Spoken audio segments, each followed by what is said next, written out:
வாழ்க வையகம், வாழ்க வையகம், வாழ்க வளமுடன். உலக சமாதான பிரியர்களே, உங்கள் அனைவருக்கும் முதற்கண் என் வணக்கத்தை தெரிவித்துக் கொள்கின்றேன். வாழ்க வளமுடன். இப்ப பேசக்கூடியது உங்களுக்கானது அல்ல. ஹோஸ்டா இருக்கவங்க கூட போயிட்டு வேற வேலையை பார்த்துட்டு திரும்ப முடிகிறப்ப நீங்க 7:30 போல வந்து பார்த்துக்கலாங்க.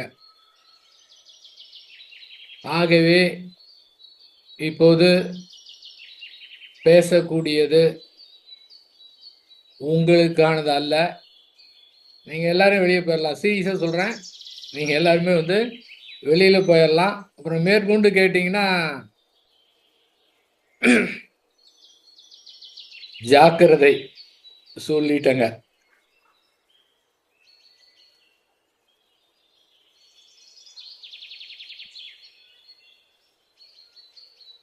இது பேசும்போதே சைடில் என்னுடைய செல்போன்ல ஃபேஸ்புக் ஓப்பன் பண்ணியிருக்கேன். நான் பேசுறது என்னுடைய ஃபேஸ்புக்கில் லைவாகவும் வருங்க.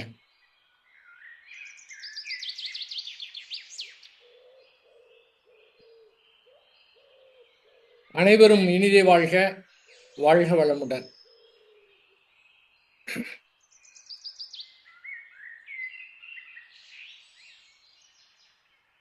ஒரு 14 வருடங்களுக்கு முன்பாக 2010 பிப்ரவரி 2ஆம் தேதி நாங்கள் வந்து ஒரு 24 பேர் மலேசியாவுக்கு போனோம். மார்ச் 3ஆம் தேதி தான் திரும்பி வந்தோம். 14 வருடங்களுக்கு முன்பாக இதே பிப்ரவரி இந்த காலகட்டம் அங்கே போயிருந்தோம்.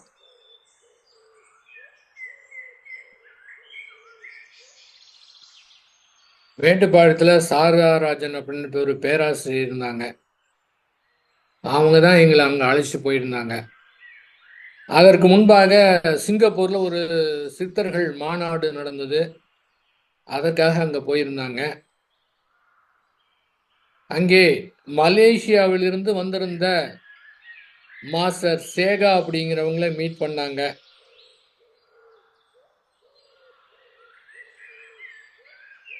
அப்போ அவர் சொன்னார், அவர் மலேசியாவுக்கு அவர்களை அழைத்து சென்று அந்த இடத்தை காண்பித்து,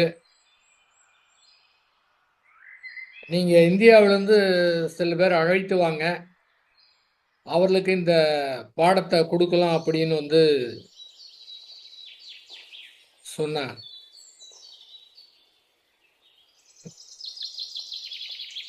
தமிழ்நாட்டிலிருந்து ஒரு 24 பேர் அங்கே போயிருந்தோம். அதிலே 17 பேர் வேதாத்ரி மகரிஷியுடைய சீடர்கள்.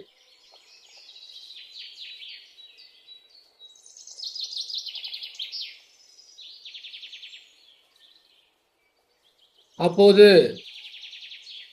அந்த மாஸ்டர் சேகா அவர்கள் குறிப்பிட்டது என்னவென்றால், உங்களை எல்லாம் வேதாத்ரி மகரிஷி ரொம்ப ரொம்ப செல்லம் கொடுத்து கெடுத்துட்டார், ரொம்ப அன்பு வைத்துட்டார், ரொம்ப செல்லம் கொடுத்துட்டார். அதன் காரணத்தினாலே நீங்கள் சரியாக அவர் கூறியதை கற்றுக்கொள்ளவில்லை அப்படின்னு சொன்னார்.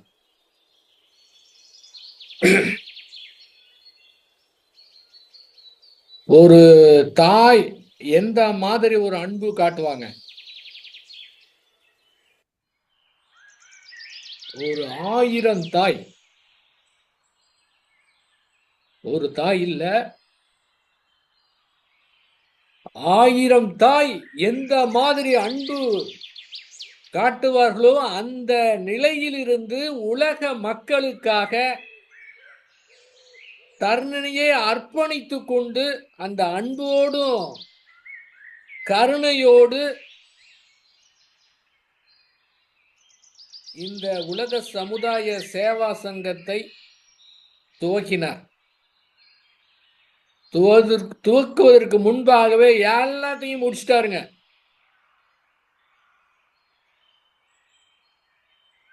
தொலைநோக்கு பார்வையோடு அனைத்துமே முடிச்சிட்டார்.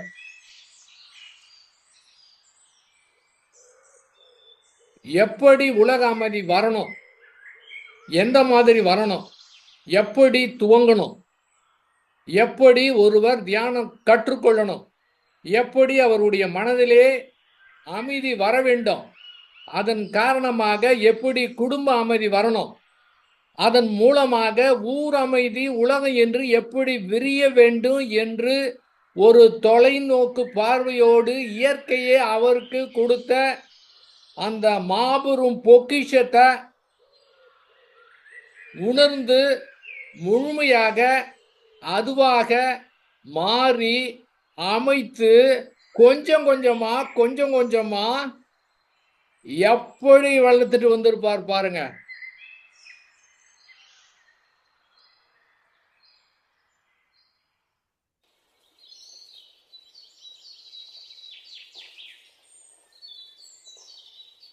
இது ஒரு சாதாரணமான விஷயமே கிடையாது. இது கற்பனையால கூட யாரும் சிந்திக்க முடியாத விஷயத்தை எப்படி கொண்டு வந்தால் அதை வர முடியும், உலக சமாதானம் எப்படி வரும், உலக சமாதானம் வந்ததுக்கு பிறகு அது எப்படி இருக்கணும், எப்படி நடத்தணும், உலக மக்கள் எப்படி இருக்கணும், எப்படி ஒரு தனி மனித உடைமையிலிருந்து அத்தனையும் பொது உடைமையா மாறணும், மனிதனே பொது உடைமையாக மாறணும். என்ன தொலைநோக்கு பார்வை!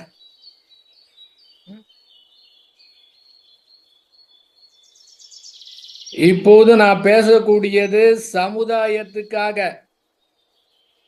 சமுதாயத்துல எத்தனை கோடி மக்கள் இருக்கின்றார்கள், சமுதாயத்துக்காக, அந்த தனி மனிதனுக்காக. இதுவரை இந்த சமுதாயம் நல்லவர்களுக்கு என்ன செய்திருக்கிறது, இந்த சமுதாயம் எப்படி இருந்திருக்கின்றது? உலகம் முழுவதும் அன்பு அன்புன்னு சொன்ன இயேசுநாதரை சிலுவையில அரைஞ்சு கொண்டுட்டாங்க. உலகம் கொடுக்கக்கூடிய பரிசா இது? அன்புதான். அன்பை தவிர வேற எதுவுமே கிடையாது. உணர்த்த வந்த ஒரு மகான தன்னுடைய அறியாமையின் காரணமாக சிலுவையிலே அரைஞ்சிடுறது, உயிரோடு கொல்றது காட்டு மிராண்டி சமுதாயமா இருந்திருக்கு அந்த காலகட்டத்தில்.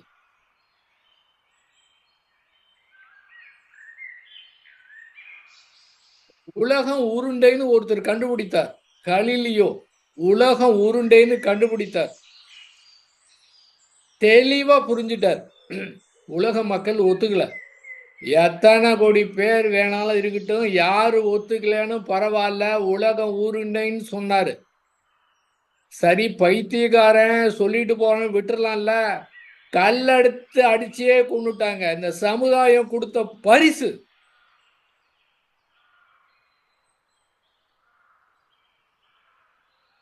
உலகம் முழுவதும் இளைஞர்களிடையே மாபெரும் மாற்றத்தை, மாபெரும் விழிப்புணர்வை ஏற்படுத்திய சாக்ரட்டிஸை விஷம் கொடுத்தே கொண்டுட்டாங்க.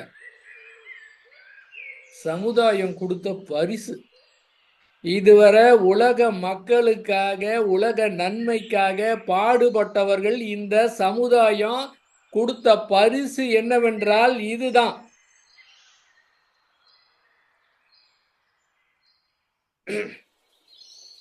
அதனால வேதாத்திரி மகரிஷி அவங்க யாருடைய மனதையும் புண்படுத்தாம, யாருடைய விஷயத்திலையும் தலையிடாம, எந்த வம்பு தும்புக்கும் போகாம அமைதியாக நின்று சாதித்து காண்பித்து விட்டார். அவர் சொல்லக்கூடியது, என்னுடைய அறிவுக்கு பட்டதை நான் சொல்றேன், உங்க அறிவுக்கு பட்டதுன்னா எடுத்துக்குங்க, இல்லைன்னா விட்டுடுங்க. உங்களுக்கு நஷ்டம் கிடையாது, எனக்கும் நஷ்டம் கிடையாது. என்ன அற்புதம் பாருங்க.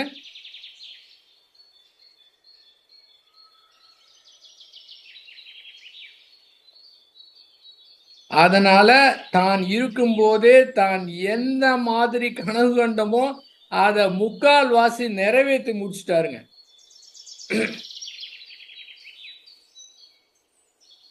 ஒரே ஒரு தனி மகானின் மூலமாக கோடானு கோடி மக்கள் உலகம் முழுவதும் தங்களுடைய மனதை அமைதியிலே வைத்திருக்கின்றார்கள்.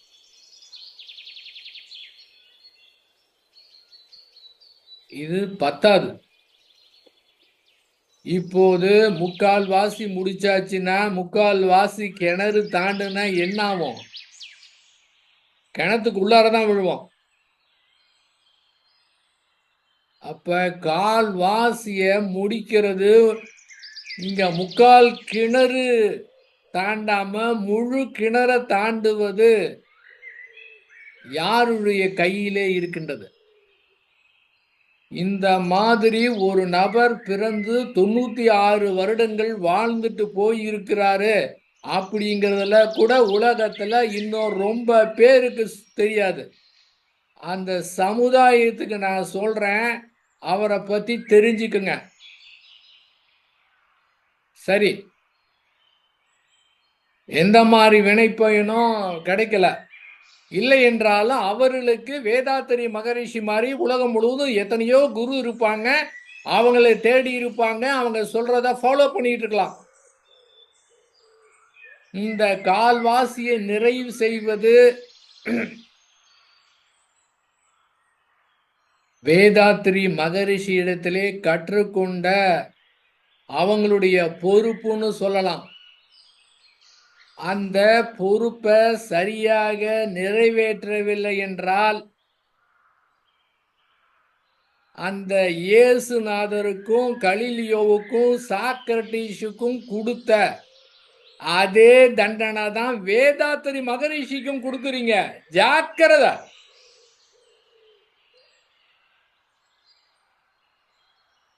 அவருடைய ஏக்கத்தை புரிந்து கொள்ள முடியுமா? எதற்காக பிறந்திருக்கிறார்னு புரிந்து கொள்ள முடியுமா? இதுவரை எத்தனை மகான்கள் தோன்றி இருக்கின்றார்கள், கரடியாக கத்தி இருக்கின்றார்கள். இப்போது உலகம் இருக்கக்கூடிய நிலைமை என்ன? இப்போது உலகம் இருக்கக்கூடிய நிலைமை அவங்க சொன்னதை கேட்காத ஒரே ஒரு காரணத்தினாலதான். எந்த மாதிரி ஏக்கம், அந்த உலக அமைதி உலக சமாதானம் வரணும்னா அந்த ஏக்கம் எப்படியாமட்ட ஏக்கம் தெரியுமா? அமைதி வரும்னா வேற வகையில கொண்டு வரவே முடியாது. புரட்சி அப்படின்னா அங்கேயும் ஒரு உணர்ச்சி வயப்பட்ட நிலை. ஆனால் நம்முடைய இது என்பது திரட்சி. திரட்சி என்பது அன்பால் ஒருங்கிணைக்கப்பட்டு வருவது.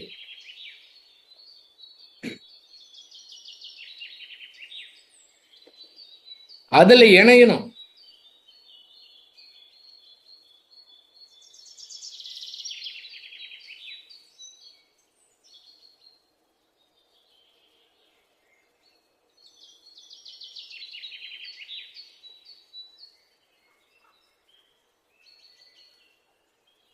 ஒரு அன்பர் ஒரு குறிப்பிட்ட காலகட்டத்திற்கு பிறகு, எப்பன்னு கேட்டீங்கன்னா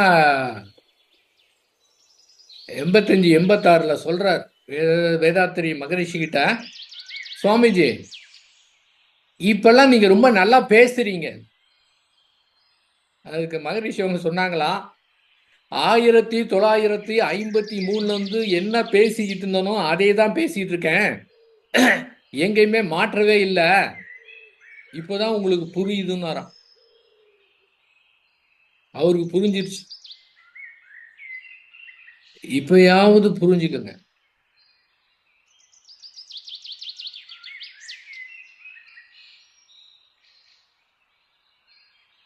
என்னுடைய 26வது வயதிலே நான் உணர்ந்தேன்.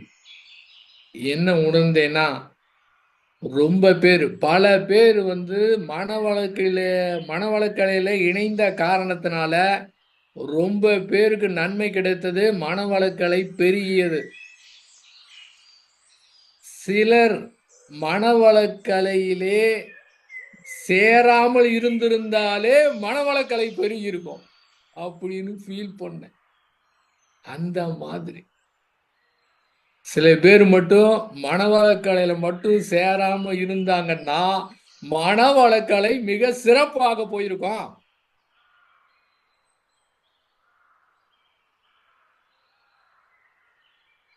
என்ன காரணம்? என்ன அன்பு, என்ன கருணை!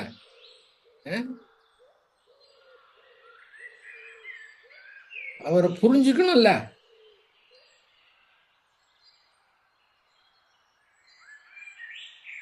அவர் வந்து தன்னுடைய உடலை வந்து விட்டுட்டாரு அப்படின்னால அவருக்கு ஒன்றும் தெரியாதுன்னு நினைச்சுக்கிட்டு இருக்கீங்களா?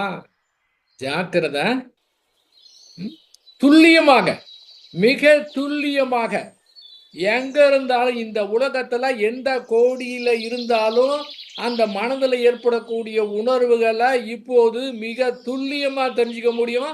உடலோடு இருந்ததை விட உடல் இல்லாமலே தெரிந்து கொள்ளக்கூடிய வல்லமை. நிஜமாகவே நிஜமாகவே அந்த அத்தனை பேர் எத்தனை கோடி இருக்கிறவங்களோ அத்தனை பேரும் தனியாக அப்படியே அரவணைக்கக்கூடிய, அதை காப்பாற்றக்கூடிய, பாதுகாக்கக்கூடிய அந்த அன்பும் கருணையும் வந்து வார்த்தையால விவரிக்கவே முடியாது. அந்த மாதிரி மனிதருக்கு குருவுக்கு என்ன செய்யணும்?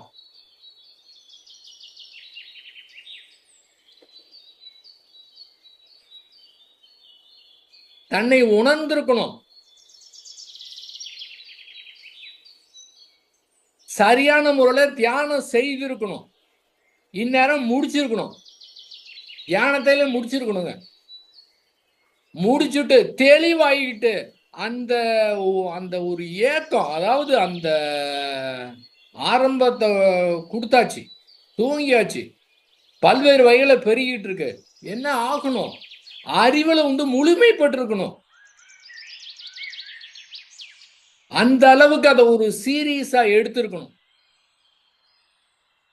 சீரியஸா எடுக்கலாம்னு பரவாயில்ல, ஒரு விளையாட்டு போக்கிலையாவது ஜாலியா செய்து அந்த நிலையை அடைந்திருக்கணும். அறிவுல முழுமை பெற்றிருக்கணும். அதான் அவருடைய ஏக்கம்.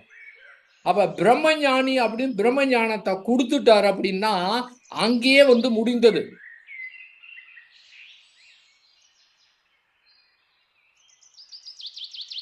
தெளிவாக எல்லாமே சொல்லியிருக்கிறாருங்களே. இந்த சமைக்கிறதை விட ஈஸி அப்படின்னு சொல்லியிருக்கிறார். எது? பிரம்மஞானம் அடைவது. அப்புறம் இதுல என்ன சந்தேகம் வேண்டியிருக்கு?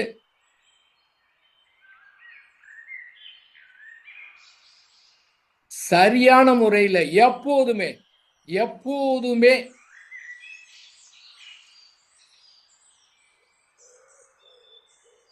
ஒரு நிமிஷங்க. எப்போதுமே நேர்மையாக நடந்து கொண்டோம் என்றால் எங்கேயுமே பிரச்சனையே கிடையாது. எப்படி நேர்மையாக நடந்து கொள்வது, அதெல்லாம் வந்து சிந்தனை பண்ணி செய்யக்கூடாது. அது மாறிடணும். அந்த அறிவினுடைய முழுமையும் அந்த பிரம்ம ஞானத்தையும் உணர்ந்துட்டு அது ஃபாலோ பண்ணும். இங்க முயற்சியே தேவையில்லை, கஷ்டப்பட தேவையில்லை, மனதோடு போராட வேண்டிய அவசியம் கிடையாது. அவரை உணர்ந்து கொண்டாலே போதுமானது.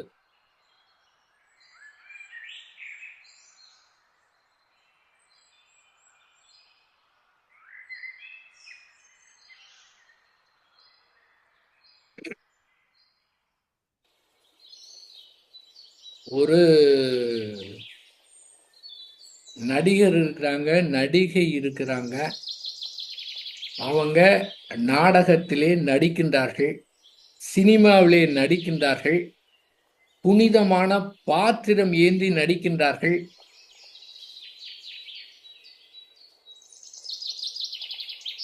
பெரிய ஞானியா கூட நடிக்கலாம். அதன் மூலமாக மக்களுக்கு எடுத்து கூறுவது நல்ல விஷயத்தை, அதன் மூலமாக மக்கள் மாறலாம். ஆனால் நடித்துவிட்டு அவர்கள் அதே போல இருப்பார்கள் என்று எதிர்பார்க்க முடியாது. ஆனால் ஒரு மனவள கலைஞன் என்றால் அந்த மாதிரி என்ன பேசுறாங்களோ, என்ன எந்த மாதிரி இருக்கிறாங்களோ அப்படியே முழுமையாக இருக்க வேண்டும். போலியாக இருக்கக்கூடாது. ஏன் அப்படின்னா, இதுவரை உலக சமுதாய சேவா சங்கம் சம்பாதித்தது என்னவென்றால், எந்த அமைப்பிலும் ஒரு குறைபாடு காமிக்கணும். இதுல குறைபாடே இருக்க முடியாது. பார்த்தாலும் கண்டுபிடிக்க முடியாது. இன்ற நாளளவு கூட அது மாதிரி இருக்குது. அந்த சூழ்நிலையிலே யாரேனும் தவறு செய்தாங்கன்னா எதை பாதிக்கும்? வேதாத்திரி மகரிஷி அவருடைய கண்ட கனவை பாதிக்கும். ஜாக்கிரதை. ஒரு சாதாரண மனிதன் இருக்கிறான், ஆபீஸ் போறான், பிசினஸ் பண்றான், வர்றான், சாப்பிட்றான், தூங்குறான். இதுல எத்தனையோ பேர் இருக்கிறாங்க. இதுல எத்தனையோ பேர் தன்னுடைய கடமையை செய்துவிட்டு யாருக்கும் துன்பம் கொடுக்காம முடிஞ்ச அளவுக்கு மற்றவங்களுடைய துன்பத்தை போக்குற அளவிலே தங்களை அறியாமலே எத்தனையோ பேர் வாழ்க்கை நடத்தி கொண்டிருக்கின்றார்கள். அவங்களுக்கு எதுவுமே தெரியாது. இயற்கையாகவே அவங்க கிட்ட இருக்கு. யாருக்கும் துன்பம் கொடுக்க மாட்டாங்க, துன்பம் உதவி செய்வாங்க. எதுவுமே தெரியாது. அவங்க பாட்டுக்கு அவங்க வேலையை பார்த்துக்கிட்டே இருப்பாங்க. தியானம்லாம் தெரியாமலே, ஆன்மீகனா என்னன்னே தெரியாமலே, பிறருக்கு துன்பம் தரக்கூடாது, துன்பப்படுவர்களுக்கு துன்பத்தை போக்கணும் அப்படின்னு தெரியாமலே அவ்வளவு பேர் வாழ்க்கை நடத்திட்டு இருக்காங்க. ஏங்க, இவ்வளவு பேர் உலகத்துல வாழ்க்கை நடத்தும் போது இதை கற்றுக்கொண்ட ஒரு நபர் எப்படி இருக்கணும்? ஜாக்கிரதையா இருக்கணுங்க.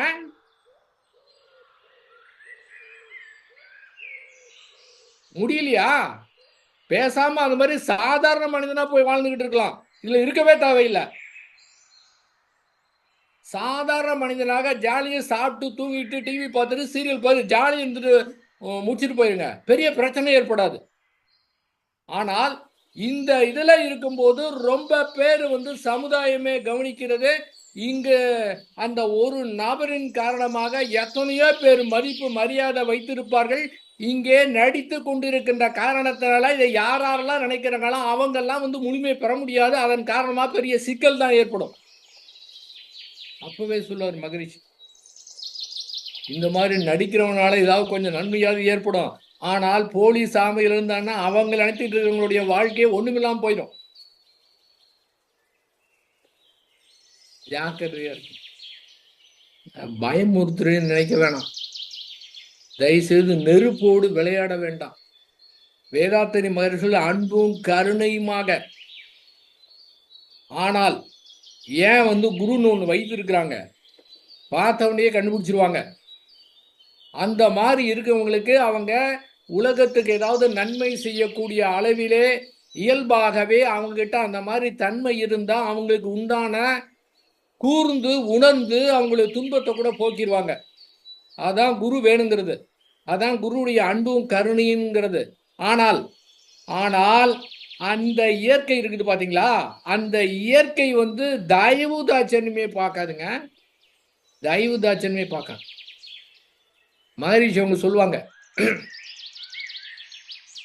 அந்த அருட்பேராற்றலுக்கு அந்த சுத்த வழிக்கு அன்பும் கருணையும் கிடையாதும்பாங்க.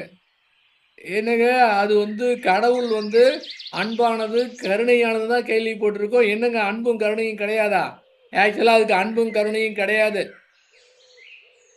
செய்த செயலுக்கு மிக துல்லியமாக அப்படியே கொடுத்துரும். யாருக்கு அந்த அன்பும் கருணை இருக்குன்னா, யாரு அதை போய் அடைந்து அதுல டச் பண்ணி இருக்கிறாங்களோ அவங்களுக்கு தான் அன்பும் கருணையும் இருக்குது. அந்த இறைநிலைக்கு அன்பும் கருணையும் கிடையாது. யாரெல்லாம் இறைநிலைய உணர்வோடு அதை புரிந்து கொள்கின்றார்களோ அவருக்கு தான் அன்பும் கருணையும் இருக்கு. பாருங்க, என்ன என்ன மாதிரி செய்தாலும் அந்த இருந்து தப்பிக்கவே முடியாது. அவர் கற்றுக் கொடுத்த அந்த செயல் விளைவு தத்துவத்தை அப்படியே அப்படியே தெல்ல தெளிவாக புரிஞ்சுக்கணும்.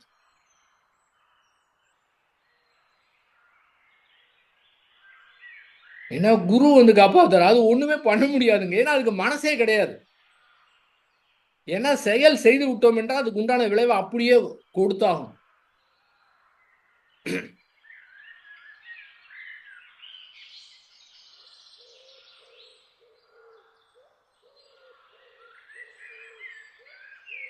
அப்ப சமுதாயமே சமுதாயங்கிறது தனி மனிதனுடைய தொகுப்பு தான். இந்த உலகத்துல பிறந்து இயற்கை அற்புதமாக படைத்து ஒவ்வொரு காலகட்டமாக அனுபவத்தை கொடுத்து எப்படி வளர்த்து வந்திருக்கின்றது. இயற்கை கொடுக்கக்கூடிய பாடங்களை அப்படியே இருந்து கற்றுக்கொண்டோம் என்றால் எப்படி போகணும் அதை அப்படியே அது கொண்டு போகும், அதை அப்படியே வழி நடத்தும். அந்த குருவோட துணை இருந்ததுன்னா அற்புதமாக வழி நடத்தும். அதுல வந்து போய்கிட்டே இருக்கணும்.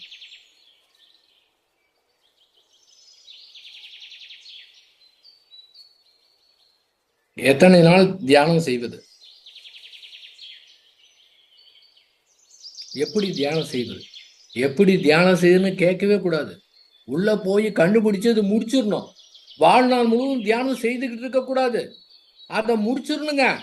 அதை முடிச்சு அவர் சொன்ன அந்த செயலை வந்து செய்யணும். அதுக்கு உண்டான செயல் என்னென்னலாம் செய்யணும் அந்த செயலை வந்து செய்யணும். எவ்வளவு நாள் தற்சோதனை செய்வது,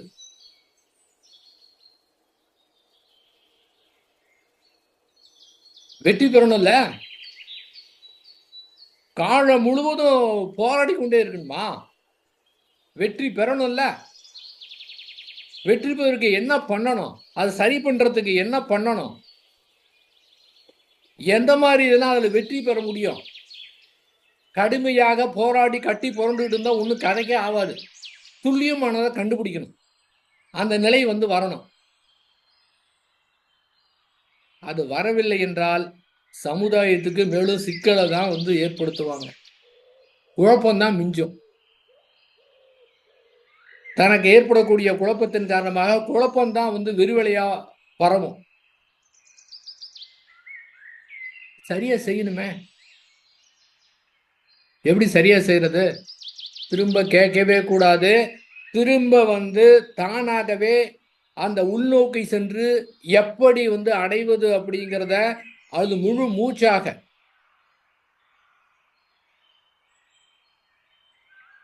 வாழ்க்கையில எத்தனையோ பிரச்சனை இருக்கு. நீ இன்னும் ரிட்டர் ஆயிட்டீங்க. எத்தனையோ நாள் நீங்க போராடி இருப்பீங்க. இப்ப வந்து ஏதோ பேசிட்டு இருக்கீங்க.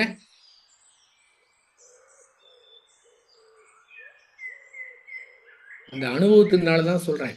அந்த மாதிரி போராட தேவையில்லை, இந்த மாதிரி கஷ்டப்பட தேவையில்லை. ஈஸியா அந்த நிலைக்கு போயிடலாம்னு சொல்றேன். அந்த ஆதங்கத்துல அவருடைய ஏக்கத்தை புரிந்த காரணத்தினால அவருடைய உள்ளத்துல இருக்கக்கூடிய அந்த ஏக்கத்தை, என்ன ஏக்கம் இருக்கட்டும், என்ன இருக்கட்டும், யார் எப்படி நடக்கணும் சரி, ஒருத்தருக்கிட்ட கூட இதுவரை ஏன் இந்த மாதிரி செஞ்சீங்கன்னு ஒரு ஆள்கிட்ட கூட கேட்கலைங்க. ஒரு நபர்கிட்ட கூட கேட்கல. ஏன் செஞ்சீங்க இந்த மாதிரி தெளிவா தெரியும். யாரும் சொல்ல வேணாம், கேள்வியெல்லாம் பட வேணாங்க. அப்படியே அவரை வந்து பார்த்தாவே தெரியும். பார்த்தா முன்ன கிடையாதுங்க. எங்கேயோ அவர் அந்த செய்யக்கூடிய செயலனா கூட இங்க இருந்தே வந்து அப்படியே மிக துல்லியமா கண்டுபிடிச்சிருவாருங்க. உலகத்துல யாரு எந்த மூலையில இருந்தாலும் சரி மிக துல்லியமாக கண்டுபிடிச்சிருவாருங்க.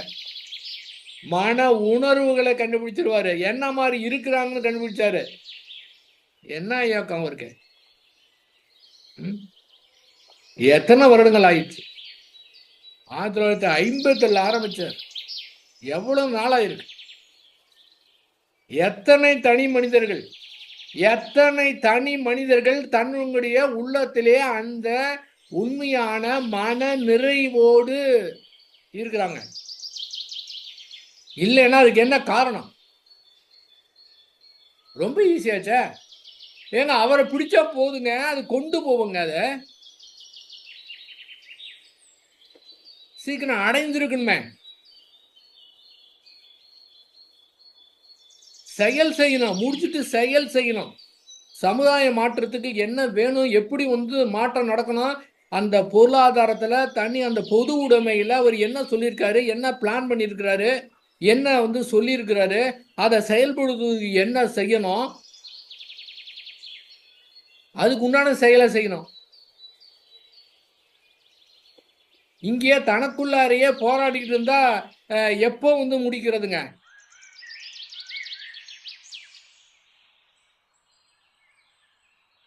என்ன காரணம்? அந்த அந்த ஒரு அந்த ஒரு தனி மனிதரை, அந்த மகான அந்த அன்பும் கருணையும் அந்த ததும்பி இருக்கிறத அது புரிந்து கொள்ளாத ஒரே காரணத்தினால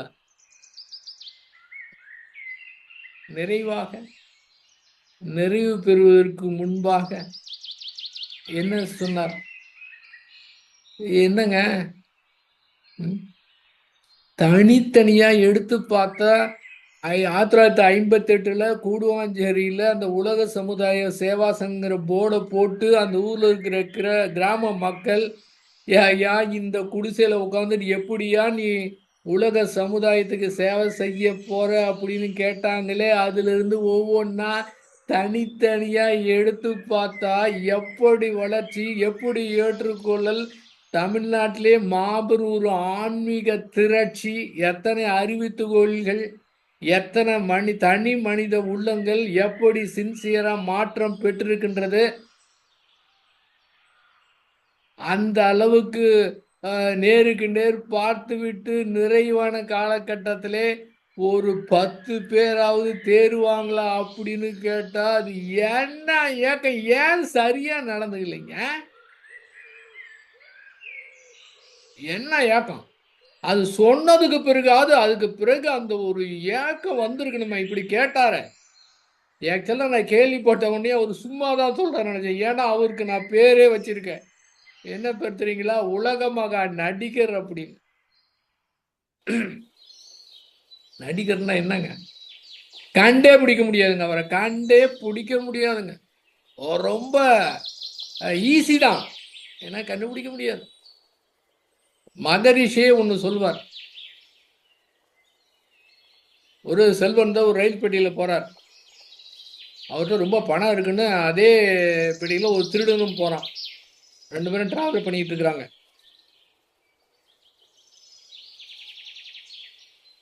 திருடன் பாத்ரூம் போயிட்டு வரான். அப்புறம் செல்வந்தரும் பாத்ரூம் போயிட்டு வரார். உடனே அவர் பாத்ரூம் போகும்போது திருடன் அவருடைய பையெல்லாம் சோதனை போடுறான். பணம் எங்கே வச்சிருக்கான்னு கிடைக்கவே இல்லை. எனக்கு ஆச்சரியமா இருக்கு. திரும்ப அவர் வரார்.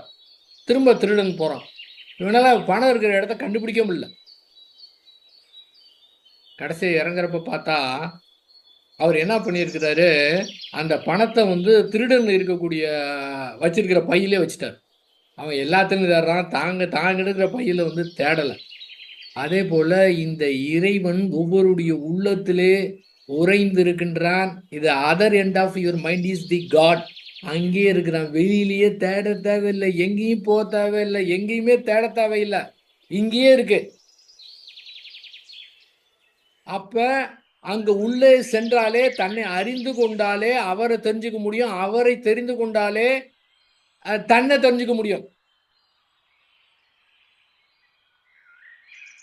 அந்த ஏக்கத்தை புரிஞ்சுக்கணும்.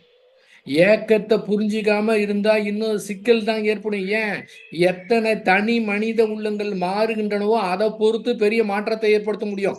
அப்ப தனி மனிதன்கிட்டயே குழப்பிக்கிட்டு இருந்தான்னா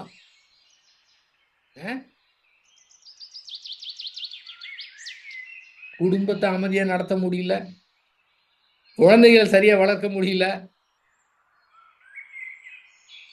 தன்னையே உணர முடியல.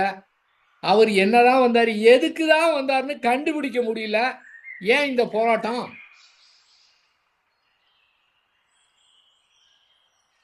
இத பேசிட்டு தூங்கிட்டு எழுந்து போறது விஷயம் கிடையாதுங்க. தயவு செய்து புரிஞ்சுக்குங்க. நல்லா பேச்சலாம் வந்து அதுவும் தேவையில்லை. ஆக்சுவலா நிஜமாகவே ஒருத்தனை வந்து தண்ணிக்குள்ளார மூச்சு முட்டை உள்ளார தள்ளிட்டாங்கன்னா அவன் எழுந்து வருவதற்கு என்ன செய்வான்? எப்படி தன்னுடைய முழு பலத்தையும் பிரயோகம் செய்து வருவான்? அப்போ இதை வந்து சாதாரணமா எடுக்காம எல்லாத்தையும் முடிச்சுட்டாரு. எத்தனை பேர் என்கிட்ட கேட்குறாங்க? என்கிட்ட என்ன கேட்டாங்க தெரியுங்களா? ஆக்சுவலாக வந்து நான் மலேசியா போனது சாதாரணமாக அல்ல. இயற்கை வழி நடத்தல போனேன். போயிட்டு வந்தது பிறகு வந்து சொன்னாங்க. அதன் பிறகு வந்து வெளியில வந்தேன். சொன்னாங்க, மகரிஷியே எல்லாமே கொடுத்துட்டாரு. நீங்க எதுக்காக வேற இடத்துக்கு போறீங்க?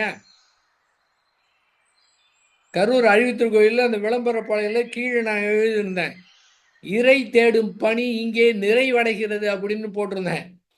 நீங்களே போட்டுட்டு நிறைவடையாம எங்க போனீங்கன்னு கேட்டாரு. 3 பேர் கேட்டாங்க. சரி, எல்லாமே கத்து கொடுத்துட்டாருல்ல, அப்ப ஏன் சரியா செய்யல? ஏன் நிலையை அடையல? ஏன் இவ்வளவு லேட்டு? ஏன் புரிஞ்சுக்க முடியல? இதுல கஷ்டமே வந்து கிடையாது. அவ்வளவு கடினமானது ஏதாவது கொடுத்துருக்காரா? அவர் கொடுக்கக்கூடிய பயிற்சிலாம் மிக எளிமையானது, கடைபிடிவதற்கு ஈஸியானது. இதுல வந்து சந்தேகமே கிடையாதுங்க. ரொம்ப கஷ்டப்படுறதெல்லாம் கிடையவே கிடையாது. அப்படிங்கிறப்ப ஏன் வந்து செயல்படுத்த முடியல? ஏன் அவரை புரிஞ்சுக்க முடியல?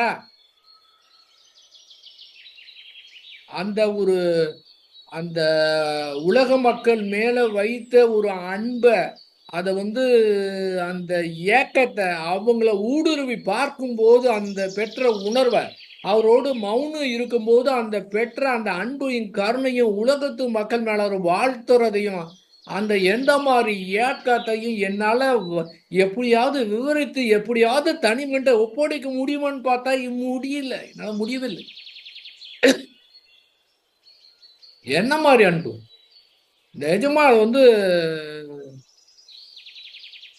எனக்கு மட்டும் ஏதாவது ஒரு வர வேணும்னு கேட்டா இந்த மாதிரி அவரை பார்த்து எடுத்து சொல்லி அவங்க அத்தனை பேரும் உடனே அது ஃபயர் ஆகி அவங்களுக்கு அப்படியே உடனே தெரிஞ்சிடணும் அப்படின்னு வரங்க. இப்ப எனக்கு என்னால முடியலைங்க.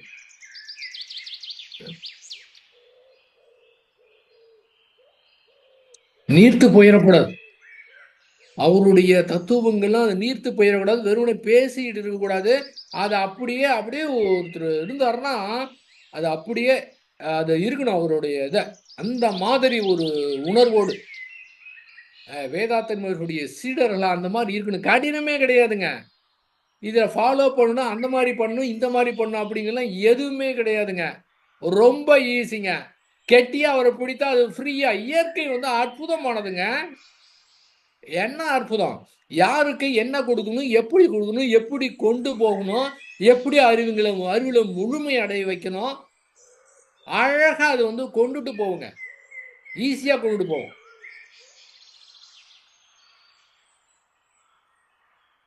அந்த கார்கில் போர் நடக்கிறப்ப காலையில எழுந்து அந்த பேப்பரை படிக்கும்போது என்னுடைய கண்ணிலே ரத்த கண்ணீர் வருது அப்படின்னா ஒரு என்ன பாடுபட்டிருப்பார். எந்த இடத்துல ஒரு தனி மனிதன் எங்கேயாவது ஒரு துன்பம் வரும்போது அதுதான் அந்த அந்த அலை அப்படியே துல்லியமாக அது உணர்ந்து தங்களால தாங்க முடியாத ஒன்று. இதுதான் உலக மக்கள் மேல அன்பு வைக்கிறது என்பது. இதுதான் என்ன அன்பு. இந்த மாதிரி ஒரு பெரிய மகான் குருவா கிடைக்கிறதே பெரிய விஷயங்க. இது சாதாரணமான விஷயமே கிடையாது. ஏதோ ஒரு பிறப்பில ஒரு நல்ல ஒரு நல்வினை செய்த காரணத்தெல்லாம் புண்ணியத்தின் காரணமா தான் இந்த மாதிரி கிடைச்சிருக்குது. இந்த மாதிரி கிடைச்சிறத வந்து இன்னும் மிஸ் பண்ணா இந்த பிறவில விட்டா எந்த பிறவியில கிடைக்கும்? கண் இருந்தும் குருடராய், காது இருந்தும் செவிடராய்,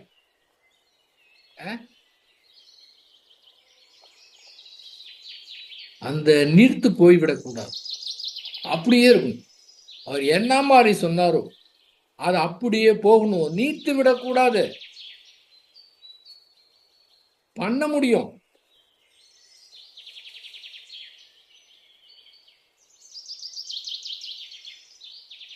நிச்சயமா முடியும்.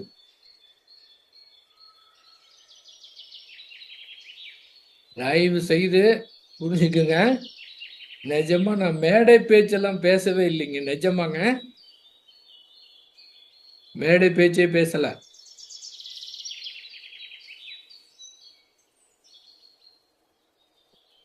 அந்த உயிர் கலப்பு இருந்ததுன்னா அப்படியே சேஞ்சுங்க. ஒரு செகண்ட்ல சேஞ்ச் ஆயிரும். என்ன மாற்றம் தெரியுங்களா? ஏன் சரியா பண்ணல? ஏன் சரியா உணரல? ஏன் புரிஞ்சுக்கல? ஏன் நடக்க முடியல?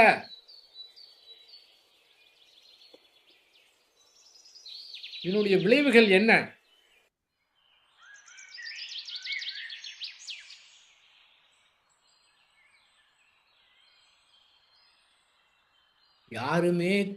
யாருக்குமே கற்றுக் கொடுக்க மாட்டாங்க பழங்காலத்துல.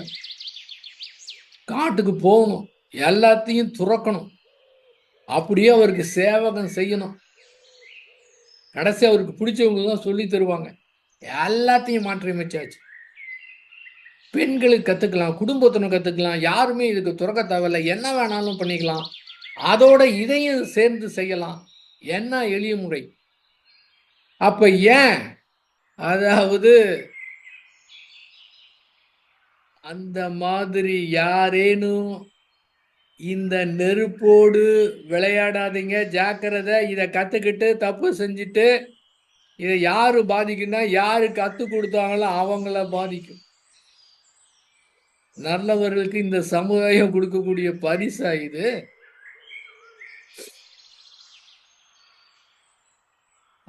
தயவு செய்து புரிஞ்சுக்குங்க. உங்களை அதரியப்படுத்தல, உங்களை பயமுறுத்தல, இந்த மாதிரி செய்யாதீங்கன்னு ஒரு குற்ற உணர்வு ஏற்படுத்தல.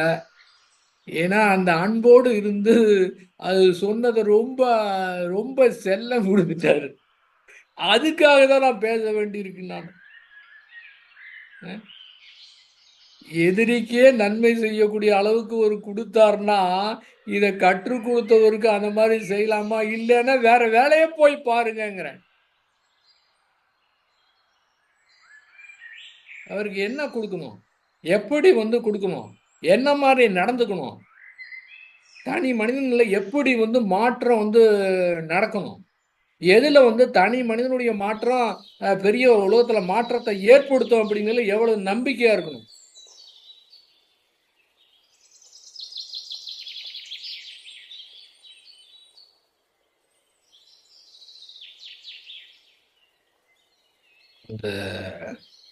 அந்த சுத்த வெளியில நிஜமாவே ஏக்கத்தோடு தாங்க முடியாத, எனக்கு வேற வழியே கிடையாது, அந்த இறைநிலை இல்லாம ஒண்ணுமே கிடையாது அப்படிங்கிற இதுல இருந்தா அது கொண்டு போவோம். அதை போய் கொஞ்ச நேரம் அதை மட்டும் டச் பண்ணி பாருங்க. அப்புறம் உடல்லையும் மனதிலையும் ஏற்படக்கூடிய மாற்றமும் அந்த அன்பும் கருணையும் உலகத்துக்கு மக்கள் மேல இருக்கக்கூடிய கருணையும் எப்படி பொங்கி வழியும் அப்படின்னு பாருங்க. அதை டச் பண்ணி பாருங்க.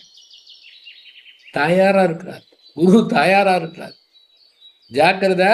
திரும்பவும் நான் சொல்றேன், நீங்க ஏதோ கண்ணுக்கு தெரியாத இருக்கிற காரணத்தெல்லாம் எதுவுமே தெரியாதுன்னு சொல்ல முடியாது. பகல்ல நட்சத்திரங்கள் தெரியாது, அதனால நட்சத்திரங்கள் இல்லைன்னு சொல்ல முடியாது. அந்த உயிர்ல இருந்து தயிர் எப்ப கண்டுபிடிச்சிருப்பாங்க? யாரோ கண்டுபிடிச்சிருப்பாங்க. அதை எடுத்து பதமான சூட்டில் போடும்போது எப்படி அந்த பால் தயிர் ஆகுதோ அதே போல அந்த அவருடைய உயிராற்றல் கண்டினியூஸா கிளை கிளையா எத்தனையோ பேருக்கு பரவி எத்தனையோ தொடர்ந்து கொண்டு இருக்குன்னா யாரு வேணாலும் கொடுக்கலாம், எப்படி வேணாலும் கொடுக்கலாம். ஆனா மூளை அவருடைய ஆற்றல், அந்த குண்டுணி சக்தி, அந்த உலக மக்கள் அத்தனை பேரும் அமைதியோடு சமாதானம் இருக்கக்கூடிய ஏக்கத்தின் காரணமாக தொடர்ந்து அந்த கையிலே கொண்டிருக்கின்றது. மதவெல்லாம் கருவி அதெல்லாம் ஒரு பெருசா எடுத்துக்காதீங்க. தொடர்ந்து கொண்டிருக்கின்றது. கண்ணுக்கு தெரியாம இப்போதும் அப்படியே மிக துல்லியமாக தெரிஞ்சுக்க முடியும். உணர்வுகளை புரிந்து கொள்ள முடியும். உண்மையாகவே ஏக்கத்தோடு இருக்கிறவங்களும் தெரிஞ்சுக்க முடியும். உண்மையாகவே அறிவில் முழுமை பெறவங்க தெரிஞ்சுக்க முடியும். இவங்க இன்னும் எத்தனை பிறவி ஆகும்னு தெரிஞ்சுக்க முடியும்.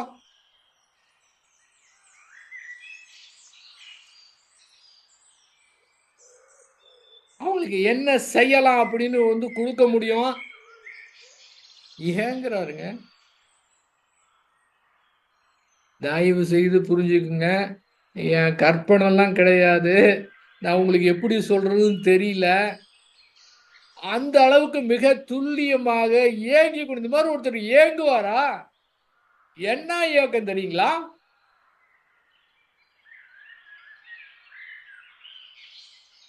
ஜாக்கிரதையா இருந்துக்குங்க. ஒரு ஃபிளாஷுங்க, ஃபிளாஷ். ஒரு ஃபிளாஷை விட, ஒரு மின்னலை விட, அதை விட மிக குறுகிய காலகட்டத்தில் இங்க ஏங்குனா அது கிடைச்சிடும். என்னதான் பண்றதுன்னு தெரியலையே. ஆக இந்த மாதிரி மாபெரும் ஒரு தத்துவத்தையும் கொடுத்து, செயல்வழி தத்துவத்தை கொடுத்து, பல்வேறு பயிற்சியை கொடுத்து, உடலை உறுதியாக வைத்துக்கொள்ள உடற்பயிற்சி கொடுத்து, காய்கல்பம் கொடுத்து, மனது சீர்கெடாமல் இருக்கிறதுக்காக, மனதை நல்ல முறையில் வைத்துக்கிறதுக்காக வாழ்த்தை கொடுத்து, பிரம்ம ஞானத்தை கொடுத்து, உலக சமாதானங்கிற திட்டத்தை கொடுத்து, படிப்படியாக எப்படி கொடுக்கணும், எப்படி பொதுவாக பிரிக்கணும், கவர்மெண்ட் எப்படி நடத்தணும், எப்படி வேலை வாய்ப்பு இல்லாமல் இருக்கணும், எல்லாமே எல்லாமே முடிச்சாச்சு. போய் செயல்படுத்தணும். போய் செயல்படுத்தக்கூடிய ஆட்கள் தான் வேண்டும்.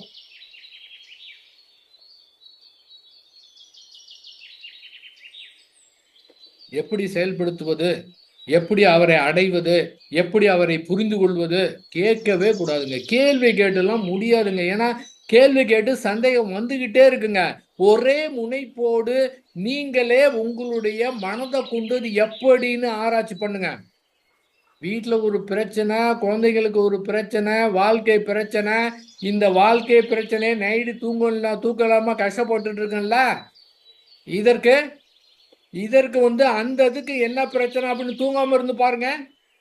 நமக்கு நம்முடையது என்னுடையது அப்படிங்கிறதுக்கு மட்டும் ஒரு துன்பம் ஏற்படும் போது கவலைப்படுற மனம், ராத்திரியெல்லாம் தூக்கம் இல்லாம இருக்கக்கூடிய மனம், கல்வி இல்லாம எத்தனை பேர் இருக்கிறாங்க, இந்த திருமணம் ஆக முடியாம இல்லாம எத்தனை பேர் உலகத்துல இருக்கிறாங்க.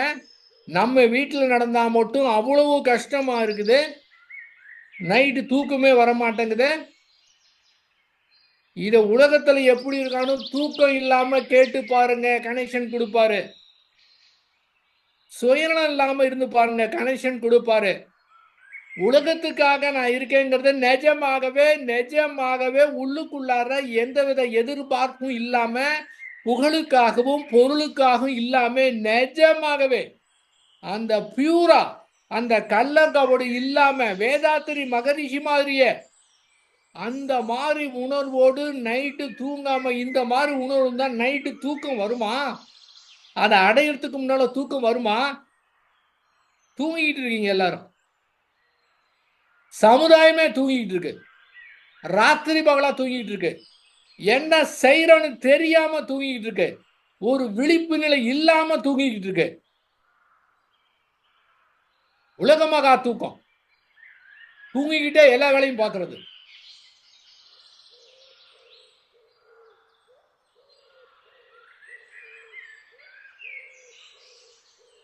எப்ப மாறுறது? என்ன பண்றது?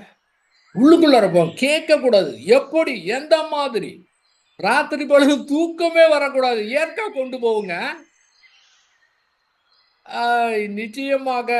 நிச்சயமாக அற்புதமாக அழகாக எப்படி மாற்றம் இருக்குது. உயிரின பரிணாமம், இந்த பரிணாம வளர்ச்சி தெளிவா கொடுத்துட்டாரு. இயற்கை இருக்கிறத கொடுத்துட்டாரு. எப்படி செயல்படுதுன்னு கொடுத்துட்டாரு. எந்த மாதிரி செயல்வழித்துவம் ஏற்படும் கொடுத்துட்டாரு. அது எப்படி கொண்டு போகணும்னு கொடுத்துட்டாரு. இவரே தனி மனிதனா இருந்து கஷ்டப்பட்டு இந்த அளவுக்கு கொண்டு வந்துட்டாரு. அதுவும் இயற்கையை கொடுத்துருச்சு. இங்க வேலையே கிடையாது. அழகா அது கொடுக்குற இன்ஸ்ட்ரக்ஷனை ஃபாலோ பண்ணணும். இதுல என்ன குழப்பம் வேண்டி கிடக்கு? அழகா போலாமே, கிளீனா கொடுத்துட்டாரு.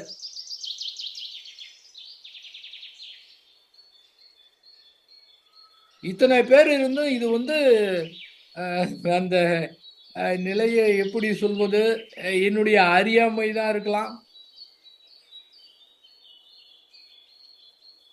சமுதாயமே, தனி மனிதனே கொஞ்சம் புரிஞ்சுக்குங்க, எதுக்காக வந்திருக்கோம், என்ன காரணத்துக்காக இங்க வந்திருக்கோம் அப்படின்னு புரிஞ்சுக்கணும்.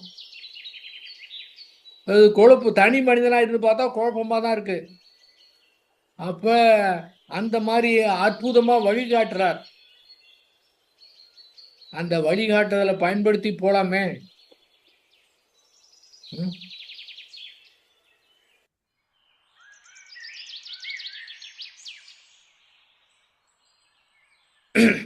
திருச்சியில் ஒரு மீட்டிங் நடந்தது.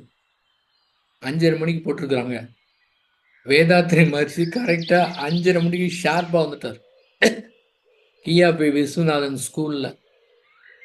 அப்ப சொல்றாங்க, ரொம்ப பேர் பிஹெச்லேருந்து ஷிஃப்ட் முடிஞ்சு வரணும், வெயிட் பண்ணணும், அதனால வந்து கொஞ்சம் நேரத்தை கடத்தணும், நீங்க போய் கொஞ்ச நேரம் பேசுங்கன்னு சொன்னார். நான் போய் பேசினேன். இப்போது உலகம் எப்படி இருக்குது, இதுவரை எத்தனை மகான்கள் வந்தார்கள், என்னென்னலாம் தான் முடிஞ்சதை செஞ்சாங்க, அந்தந்த காலகட்டத்தில் மகான்கள் வந்தார்கள், இயற்கை அவர்களை வழி அனுப்பி வைத்தது. அந்த காலகட்டத்தில் இருக்கக்கூடிய மக்களுக்கு ஏற்ற மாதிரி நல்வழிப்படுத்துவதற்கு அந்தந்த தேசத்தில் அது தகுந்த மாதிரி வந்து கொடுத்தாங்க. ஆனால் இத்தனை பேர் கொடுத்து இப்போது இருக்கக்கூடிய நிலைமை என்ன அப்படின்னு பேசினேன். பேசி முடிச்ச உடனே அந்த அன்பும் கருணையும் இருக்குது பாருங்க, என்ன கருணை. பேசி முடிச்ச உடனே ஆரம்பிச்சாரு. இப்போ ஒரு அன்பர் பேசினாரு, இத்தனை பேர் வந்தாங்களே, இப்படி உலக நிலைமை என்னன்னு கேட்டார்ல, அதுக்கு அவர் சொன்னாரு, இது பேர் அத்தனை பேருடைய ஏக்கத்தின் காரணமாக தான் இப்போது நாம் அதை செயல்படுத்திக்கிட்டு இருக்கோம்னாரு. இப்படி குறை சொல்லல, மக்களையும் குறை சொல்லல, அத்தனை பேர் ஏங்கின ஏக்கத்தின் காரணமாக இப்போது நம்ம வந்து அதை செயல்படுத்திக்கிட்டு இருக்கோம்னாரு. என்ன அன்பும் கருணையும் பாருங்க. இன்னொரு ஊர்ல ஒரு யூனிவர்சிட்டியில அவரை வந்து யூனிவர்சிட்டியில் இருக்கிற முக்கிய பொறுப்புள்ளவர்களுக்கெல்லாம் பேசலான்னு கூப்பிட்டுட்டாங்க. அவரும் போயிட்டாரு.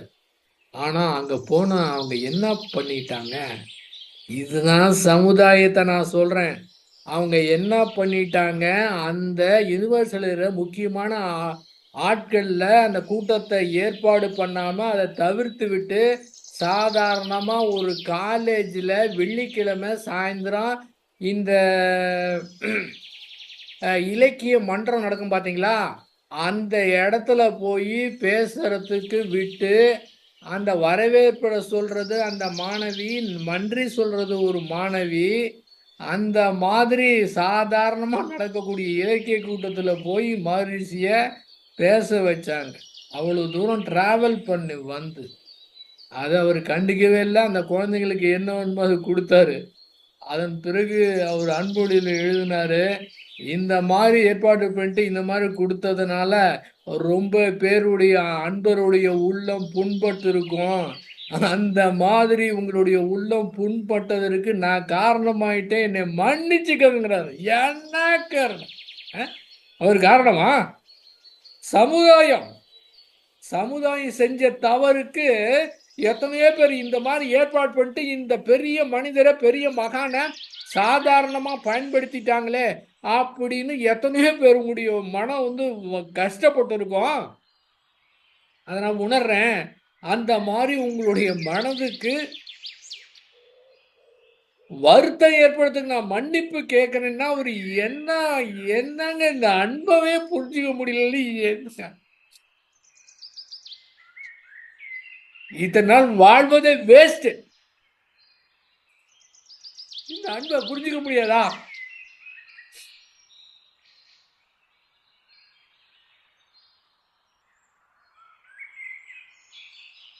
எத்தனை பேர் பேசிட்டாங்க, எவ்வளவு பேர், எத்தனை மகான்கள் வந்தார்கள். எங்க பார்த்தாலும் ஊழல் சரியா நடந்துக்க தெரியல.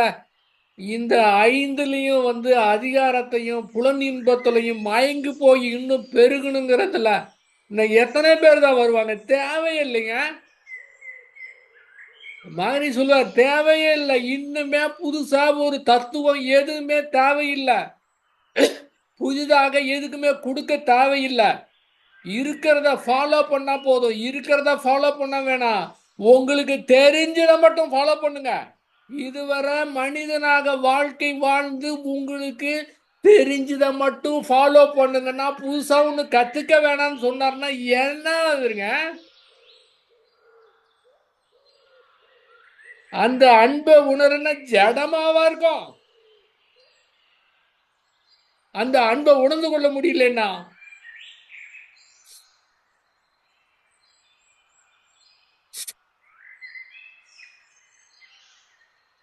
என்ன இயக்கம், என்ன இது, என்ன திட்டம், எப்படி கொண்டு போகணும்? உலக சமாதானத்தை விட்டா உலக மக்கள் அன்பா இருக்கிறத வேற எதுவுமே கிடையாது. இப்ப நடந்துக்கிறத பார்த்தா எப்படி இருக்கு? பார்த்துக்கிட்டு இருக்காரு. எப்படி இருக்கு அந்த மனசு? வேதனையை கொடுக்கிறதா?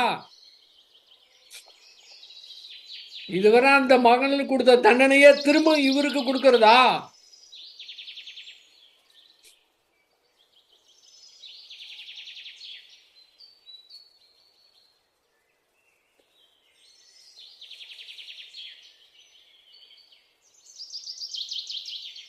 அந்த உயிருக்கு அழைப்பு பெற்றவங்க உணரணும். சில பேர் முடிவு பண்ணி என் வாழ்க்கையே இதுதான், என் வாழ்க்கையே இதுதான் அப்படின்னு முடிவு பண்ணிவிட்டா மாற்றத்தை கொண்டு வரலாம். அது முடியும். இதுவரை எத்தனையோ பேர் பேசிட்டு போயிட்டாங்க. அதுவும் அந்த மாதிரிதான் என்னுடைய பேச்சு போக போகுதான்னு தெரியல. அதனால அந்த அன்பும் கருணையும் இல்லாம அந்த சேகா குழு சொல்லி கொடுத்த மாதிரி ஒரு கண்டிப்பா இருக்குங்கிறதுக்காக இது சொல்லப்பட்டது. இது உங்களுக்கானதல்ல. மாற்றத்தை ஏற்படுத்த முடியாது. முன்ன பேசுனது எல்லாத்தையும் நான் வாபஸ் வாங்கிக்கிறேன். இது எனக்காக உறக்க என்னுடைய மனசாட்சி எனக்காக கூறியது.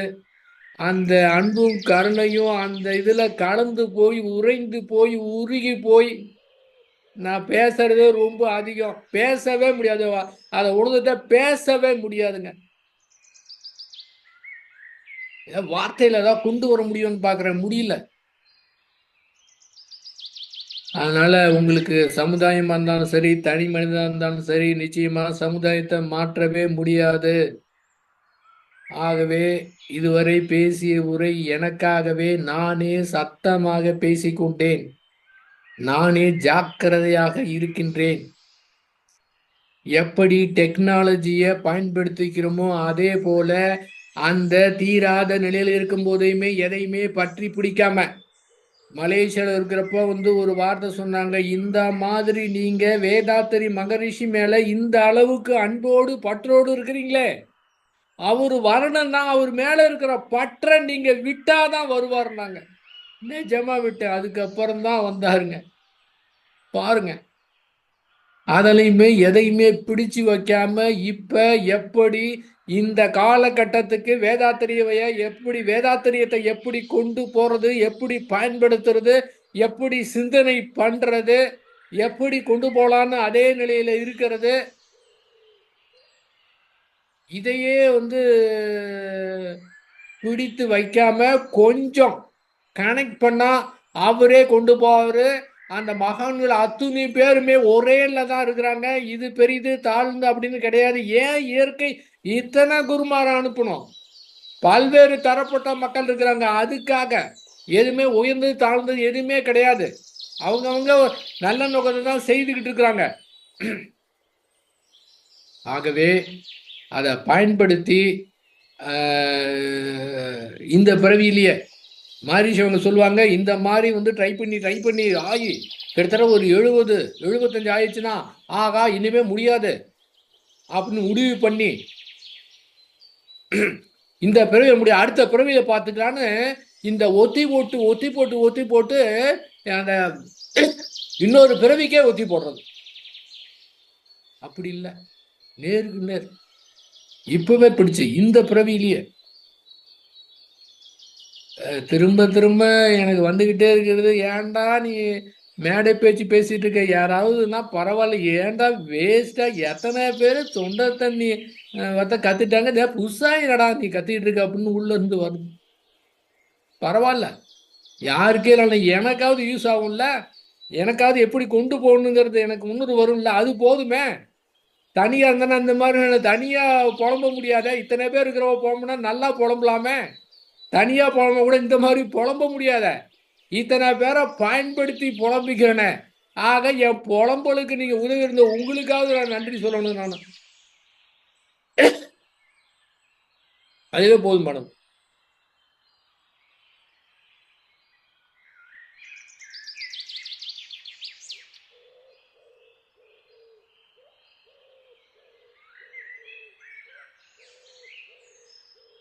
ஆக எதையுமே பிடித்து வைக்காம ஃப்ரீயா விட்டோம்னா இயற்கை கொண்டு போகும். எதாவது பிடிச்சு வச்சிங்கன்னா அதுதான் சரியா இருக்கிற மாதிரி. இந்த மனம் இருக்குது பாத்தீங்களா, இதை திரும்ப திரும்ப நீங்க அதையே நினைச்சுக்கிட்டு இருந்தீங்கன்னா நாம நினைக்கிறது கரெக்ட் மாதிரியே தெரியும். அதான் மனதனுடைய மாயை. ஃப்ரீயா விடுங்க, ஆறு போல விடுங்க, கரண்ட் மாதிரி விடுங்க. புத்தம் புதுசா இருந்தா புத்தம் புது ஐடியா வரும். ஏன்னு கேட்டீங்கன்னா ஒரே எண்ணத்தை திரும்ப திரும்ப நினைக்கும் போது அந்த நினைத்த காரணத்தினாலேயே இந்த பொய்யை திரும்ப திரும்ப சொல்லும் போது அந்த உண்மையை கூட உண்மையை அது இல்லைன்னு திரும்ப திரும்ப பொய் சொன்னா கூட பொய்யை நம்ப ஆரம்பிச்சிருவாங்க, உண்மையை யாரும் நம்ப மாட்டாங்க. அந்த மாதிரி மனதும் இந்த மாயை ஏற்படுத்திடும். அதை ஃப்ரீயா அதை விட்டுட்டு மனதை பொறுத்தவரை எதுவுமே செய்ய தேவையே கிடையாது. தானே தானே தூய்மை செய்து கொள்ளும். ஆறு போல ஓட விட்டா அது அடுத்த கட்டத்துக்கு இயற்கையா அந்தந்த நேரத்தில் அது என்ன செய்யும், எப்ப செய்யும், எப்படி செய்யும், எப்படி ஃப்ரெஷ்ஷா செய்யும், எந்த ரூபத்தில் செய்யும் அப்படின்னு கண்டுபிடிக்க முடியாது. ஏங்க, வேதாத்ரி மகரிஷி உங்களை டெஸ்ட் பண்றதுக்கு வேற ரூபத்துல ஒன்று வரார். அப்படியே வர முடியாது. அதையே ஏற்கனவே நம்ம பார்த்து மனப்பாடம் பண்ணி வைத்த அந்த வேதாத்திரி மகரிஷி உருவத்தோடு வர முடியாது. வேற ரூபத்துல வந்தா கண்டுபிடிக்க முடியுமா? கண்டுபிடிக்கணும். அந்த அளவுக்கு துணிச்சல், அந்த அளவுக்கு தெளிவு. நான் முடியும்னு நீங்க நினைங்க, கண்டுபிடிக்க முடியும். அப்படியே பிளாஷ் அடிக்கும், அப்படியே இயற்கை பாடம் கொடுக்கும். இவ்வளவு நேரத்திலேயே எல்லா பாடத்தையும் கொடுத்துருங்க. இதை பேச முடியாது, டைம் எடுக்கும். அந்த பேச்சையும் என்ன உணர்வோடு கொடுக்குறோமோ அதை கொடுக்க முடியாது, வார்த்தையில விவரிக்க முடியாது. அப்படியே விவரிச்சாலும் அந்த மூலையில போய் உணர்ந்து கொள்ள முடியாது. கண்டுபிடிக்கணும். மைனூட் இயற்கை எப்பயுமே நேர்மையா இருக்கணும். பிரச்சனை எப்பயுமே நேர்மையா இருந்தனா பிரச்சனை எங்கேயுமே கவலையே பட தேவையில்லை. நேர்மையா இருக்கிறதுக்கு முயற்சியை செய்ய தேவையில்லை. நேச்சரோட அப்படியே சரண்டர் ஆயிடணும். அந்த இயற்கை என்பது நம்முடைய மனமா இருக்குது, நம்முடைய மனதோடு சரண்டர் ஆயிடணும். அந்த ஒன்று போதுமானது. சரண்டர் ஆயிட்டா முடிஞ்சுது. அதை ஆறு போல ஓட விட்டா முடிஞ்சுது. அதோட சண்டை போட்டா சண்டை போடவே முடியாது. எத்தனை பிறவி எடுத்தாலும் முடிவே முடியாத விஷயம். இந்த காலகட்டத்தில் இருந்தார்னா வேதாத்திரி மகரிஷி தான் சொல்லியிருப்பார். 1982 ஃபார்மில்ல கூட முக்கியமான பேச்சு சினன் தவிர்த்தல், கவலை ஒழித்தல், நான் யார், எண்ணம் ஆராய்தல். அதுதான். அப்ப இத்தனை வருஷமா அதே பேசிக்கிட்டு இருப்பாரா? ஒரு தடவை திருவான்மையூர் போனோம். மகரிஷி அவங்க ஃபாரின்லேருந்து வராங்க. அன்னைக்கு சாயந்தரம் வராங்க. அன்னைக்கு காலையில் நான் போனேன். அன்னைக்கு நைட்டு பேசினாங்க. ஒரு ஆள் சொல்லிட்டு இருக்காரு, இன்னைக்கு மகரிஷி நீங்க புதுசா சொல்லுமே, ஏற்கனவே சொன்னதானே சொல்லிட்டு இருக்காரு அப்படின்னாரு. இன்னொருத்தர் கோவம் வந்துருச்சு. ஏங்க, நீ அவர் சொன்னதை நீங்க கேட்டிருந்தீங்கன்னா அடுத்து சொல்லுவாரு, நீங்க சொன்ன பேச்சை கேட்கிறோன்னா அதே தானே சொல்லணும் அப்படின்னு ரொம்ப கோச்சிக்கிட்டாரு. அது மாதிரிதான் நம்முடைய நிலைமை இருக்குது. அதனால செயல்வழி தத்துவத்துல ஜாக்கிரதையா இருங்க. அதாவது ஸ்ரீ பகவத்தையா ஞான முகாம் நடத்தினாரு. ஞான முகாம் முடிஞ்சதுக்கு பிறகு அவரு இதையே மாதிரி சொல்லியிருக்காருங்க. ஏங்க, எல்லாமே ஒண்ணுதாங்க. சீடர்கள் மாறுறாங்க, குரு மாறுறாங்க. ஆனா அவங்க எல்லாம் ஒரே தான் சொல்றாங்க. ஏன்னா மூளை ஒண்ணுதான். அந்த பிரம்ம ஞான பயிற்சியில நீங்க அத்தனை பேரும் பிரம்ம ஞானிகள் சொல்லி ஒவ்வொருத்தருக்கும் தனித்தனியா பேரை படிச்சு பார்த்து இத்தனை பேருக்கும் ஒரு 500 பேருக்கு இந்த மாதிரி கையை நீட்டி இது வேற அவங்க படிப்பாங்க. அவங்க கூட பேர் தப்பா படிப்பாங்க. இவர் அப்படியே உத்து பார்த்து கரெக்டா படிச்சு வாழ்வோம்னு சொல்லி கொடுப்பாரு. என்ன உணர்வோடு பிரம்ம ஞானின்னு கொடுத்துருக்காரு. பிரம்ம ஞானியவே பார்த்தாரு. ஆனா நாம பிரம்ம ஞானியா?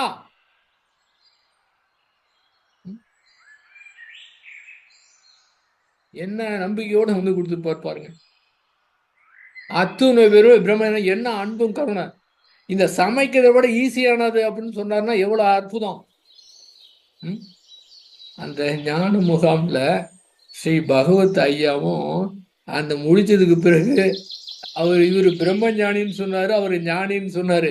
நீங்க அத்தனை பேரும் ஞானிகள் அப்படின்னு டிக்ளேர் பண்றோம் அப்படின்னாரு.